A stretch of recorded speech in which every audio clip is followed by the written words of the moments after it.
Shalom teman-teman, udah siap belum untuk renungan pada pagi hari ini? Nah, sebelum memulai renungan pada pagi hari ini, mari kita bersatu dalam doa. Ya Tuhan, terima kasih atas berkat-Mu pada pagi hari ini.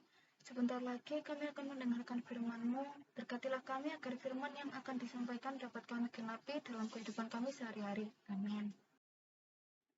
Hari ini aku akan membawakan renungan yang berjudul Iman Tumbuh Melalui Adanya Tantangan Dalam Hidup.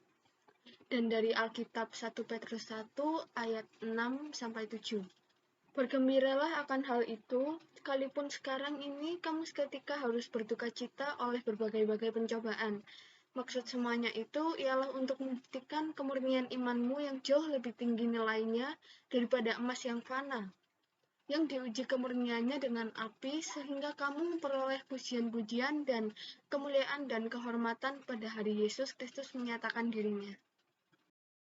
Bagi mereka yang kurang paham, memang hal percaya kepada Tuhan kelihatannya mudah dilakukan oleh umat Kristen. Untuk bisa digolongkan sebagai orang yang beriman, sebagian orang mungkin mengira bahwa mereka cukup mengakui bahwa Tuhan itu ada, dan mengakui di depan orang lain bahwa Ia adalah Tuhan yang Maha Kasih dan Maha Kuasa. Walaupun demikian, orang lain mungkin berpandangan bahwa untuk bisa dikenal sebagai orang yang beriman, mereka harus bisa berbuat berbagai amal kebaikan. Benarkah begitu? Tentu tidak. Lalu, apa bukti adanya iman? Iman bukanlah usaha manusia, tetapi adalah pemberian Tuhan. Iman adalah salah satu pernyataan kasih Tuhan yang tidak mudah dimengerti. Mengapa Tuhan yang Maha Besar mau memberikan iman kepada manusia yang berdosa? Karena kasih-Nya kepada manusia, Tuhan ingin agar manusia bisa mengerti arti pengorbanan Kristus sehingga manusia mau menerima Yesus sebagai juru selamat mereka. Tuhan mengaruniakan iman yang membawa keselamatan menurut kehendak-Nya, supaya tidak ada orang yang bisa menyombongkan diri atas iman yang dimilikinya. Walaupun setiap orang yang sudah menerima Yesus tentunya diselamatkan karena adanya iman, Tuhanlah yang menentukan seberapa besar iman yang ada. Iman yang besar memang membawa keuntungan dalam menghadapi tantangan kehidupan, tetapi setiap orang harus bersyukur atas iman yang dimilikinya dan memakainya dalam hidup sehari-hari. Dengan demikian, kekaguman kita kepada orang-orang Kristen yang terlihat tabah dan kuat imannya dalam menghadapi tantangan kehidupan mereka adalah keliru. Sebab kita sebenarnya harus kagum dan bersyukur atas besarnya kasih anugerah Tuhan yang sudah memberikan iman kepada mereka menurut ukuran yang Tuhan kehendaki. Bagaimana iman mereka bisa bertumbuh sedemikian besar? Di antara kasih karunia Tuhan yang mungkin datang kepada umatnya adalah terjadinya penderitaan dan berbagai masalah dalam kehidupan orang Kristen. Bagi banyak orang, penderitaan adalah sesuatu yang ingin dihindari karena agaknya tidak ada untungnya. Mereka sadar bahwa segala sesuatu datang dengan seizin Tuhan. Dan jika adanya penderitaan, bukannya karena kesalahan mereka, mereka akan sadar bahwa Tuhan tentunya mempunyai maksud yang istimewa. Dari ayat pembukaan di atas, kita tahu bahwa sebagai orang percaya, kita tidak akan luput dari adanya penderitaan dan masalah.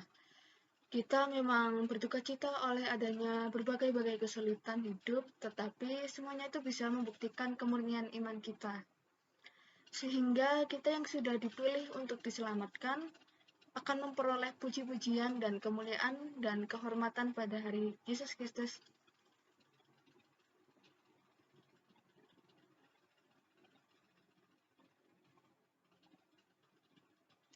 Kita memang berduka cita. Kita memang berduka cita oleh adanya berbagai-bagai kesulitan hidup, tetapi semuanya itu bisa membuktikan kemurnian iman kita. Sehingga kita yang sudah dipilih untuk diselamatkan akan memperoleh puji-pujian dan kemuliaan dan kehormatan pada hari Yesus Kristus menyatakan dirinya. Kita harus menyadari bahwa jika adanya ujian iman itu datang dari Tuhan, kita harus senantiasa bersyukur kepadanya dalam setiap keadaan. Dalam kesulitan, kita yang beriman seharusnya memakai dan memelihara iman kita agar itu tetap hidup. dan justru makin lama makin bertumbuh dalam kasih Tuhan. Iman yang tidak selalu disertai kehidupan yang penuh rasa syukur kepada Tuhan dalam semua keadaan, dan iman yang tidak memuliakan Tuhan dalam segala penderitaan adalah iman yang lambat laun akan menjadi mati. Sebaliknya, iman yang disertai dengan kepercayaan penuh bahwa anugerah Tuhan adalah cukup untuk kita akan bertumbuh dan menjadi makin sempurna dalam Tuhan. Biarlah kita mau menyatakan iman kita dalam segala segi kehidupan kita sehingga kemenangan Kristus atas maut dapat lebih makin terasa dalam hidup ini. Sekian firman Tuhan pada pagi hari ini, kita semua sama-sama diberkati. Sebelum menutup renungan pada pagi hari ini, mari kita bersatu dalam doa.